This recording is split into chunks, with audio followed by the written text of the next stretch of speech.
March is off and running on a very stormy note across central and eastern Kentucky. Up next, we'll talk about a major temperature tumble. Tonight, some people in southern Kentucky are cleaning up a mess caused by severe storms. We'll show you the damage in Laurel County. We're going to win at the borders. We're going to stop the drugs from coming in. We're going to put up the wall. Republican frontrunner Donald Trump already looking ahead to Kentucky's GOP caucus this weekend. His message for a large crowd gathered in Louisville today.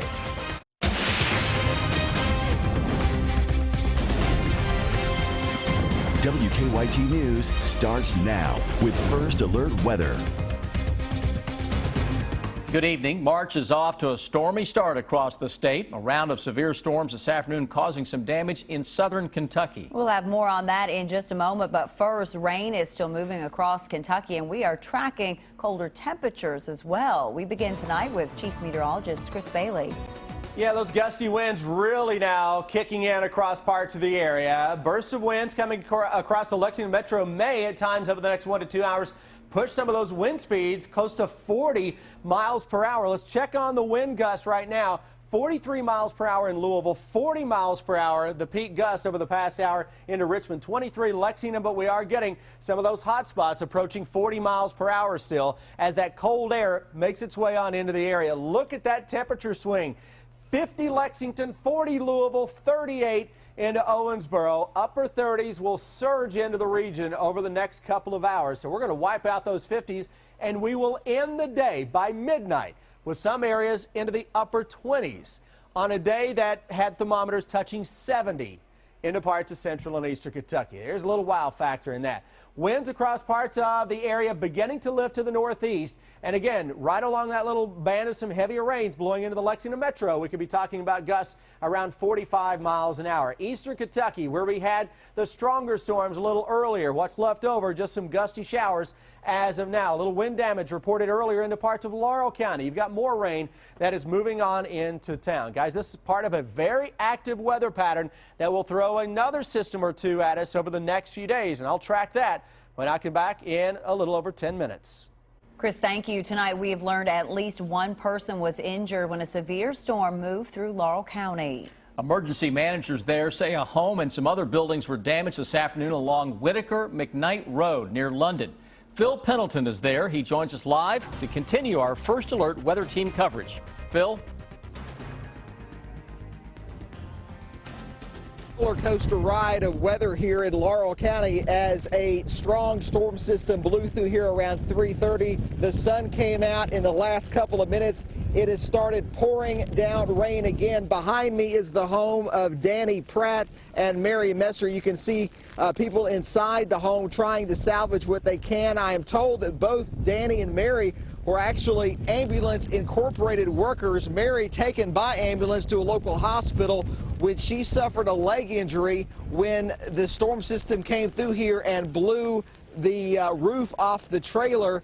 Some people living nearby actually saw this storm system come through here, and they described for me what they saw.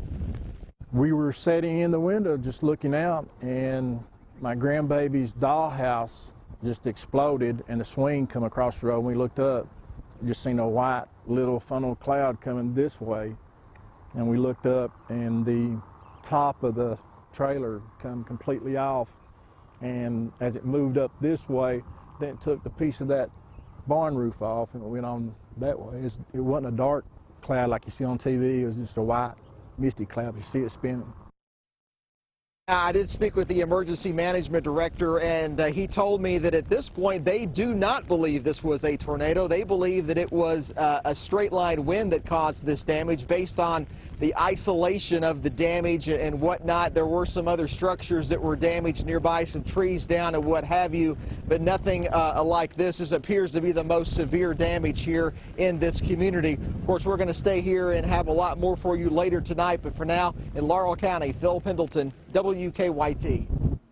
Phil, thank you. Obviously a windy and wet day there. Severe storms also causing damage elsewhere in southern Kentucky today. Casey shared this eyewitness picture on our Facebook page. It shows a tree knocked over by strong winds in the Pine Knot community of McCreary County. The county judge executive's office said that more than 200 people lost power in the Mill Creek area. You can track storms and the latest traffic with the WKYT Weather Plus Traffic app. Download it for free in the app or Google Play stores. Many people waited for hours just to see him. This afternoon, Republican presidential frontrunner Donald Trump spoke to a large crowd at a rally in Louisville. It comes as Kentucky Republicans are preparing for caucuses on Saturday. While Trump had plenty of supporters on hand today, the rally also had some protesters. Our Sean Moody joins us now live from Louisville with the very latest. Sean? Hey there, Amber. Donald Trump wrapped up his speech a little more than an hour or so ago. Thousands of people packed into this room to catch a glimpse of the Republican frontrunner.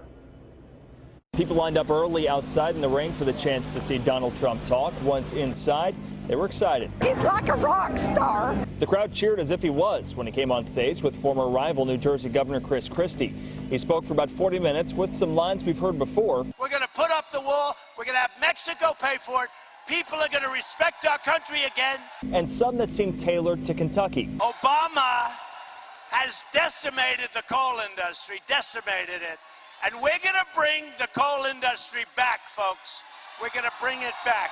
Some outside weren't happy to see Trump in town. A group of Black Lives Matter protesters stood outside. All lives should matter, but they don't. Immigrant lives don't matter, black lives don't matter, trans lives don't matter, LGBTQ plus lives don't matter. People inside seemed to relish the day. I wanted to bring my 9-year-old so that he could have a living history day. It's history in the making, and he may not get to do it again. I think a lot of people don't like him, and I think that's why I like him, because you don't know till he gets in there what's going to happen. And I think he just might have an edge. For about 5 or 6 times during Trump's 40-minute speech, there were some hecklers in here. He did have to stop his speech a couple of times and ask security to make them leave. There didn't appear to be any incidents, though, between supporters and protesters. Live in Louisville, Sean Moody, WKYT. Sean, thank you. Other Republican candidates are keeping an eye on Kentucky voters. Marco Rubio will campaign in Lexington Friday morning, and Ted Cruz is sending his father to campaign for him in Louisville and Bowling Green on Friday. This is Super Tuesday in campaign 2016. Nearly a dozen states hold primaries or caucuses. More delegates are up for grabs today than any other day in the campaign. Many of today's contests are in southern states, including neighboring states of Tennessee and Virginia. Polls have shown Donald Trump and Hillary Clinton leading in most Super Tuesday states. The CBS Evening News will have more coverage of today's races coming up at 6:30. And the CBS News will have a special campaign 2016 coverage later tonight. A recap and analysis of today's races will air from 10 until 11 right here on WKYT. New tonight, the Lexington Fire Department is asking for help finding 2 suspects wanted in an arson case. The fire badly damaged a home on East 2nd Street on May 4th of last year. Firefighters say a family lived at the home, but no one was there at the time. Today, Lexington Arson investigators announced they've obtained arrest warrants for 2 people, 24-year-old Angel Benitez and 24-year-old China Benitez, in connection to this case. Both are facing arson charges. It is the final week of the regular season for the UK basketball team, and tonight the Cats hope to bounce back from last weekend's disappointing loss at Vanderbilt, but they're facing a tough road game at Florida. Rob Bromley joins us now with a preview of tonight's game. Hello, Rob. Good evening. Final road game of the season tonight, and the good thing about the upcoming postseason, there are no road games. You play them all on a neutral court. John Calipari said yesterday his big guys have played well at times, they've struggled at times. To get more consistent, Cal says they have to build mentality from within. If you're relying on someone else to do that for you, you know, what if he's not feeling good that day? The guy you're counting on to pick you up. I mean, you got to do that yourself.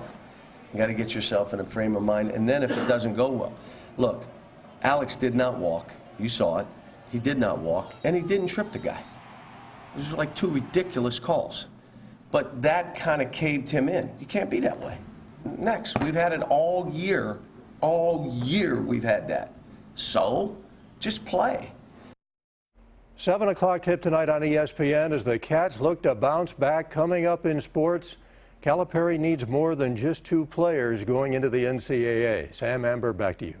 Rob, thank you. The final game of the regular season is Saturday in Rupp against LSU. New tonight, the Kentucky Department of Revenue says it has now caught up on a backlog of state tax refunds. State leaders say a larger number of identity theft and fraud claims had slowed them down. So far, the Revenue Department says it has processed 700,000 of the 800,000 returns it's received. It's also added more call center hours to help taxpayers. State leaders say if you're expecting a refund, you should have it in the next few weeks. During the holidays, it was a hit with many people with unpaid parking fines in Lexington. The Parking Authority's Food for Fines program allowed folks to donate food to pay the fines. Now, the University of Kentucky plans to try out a similar program with people who have received parking tickets on campus.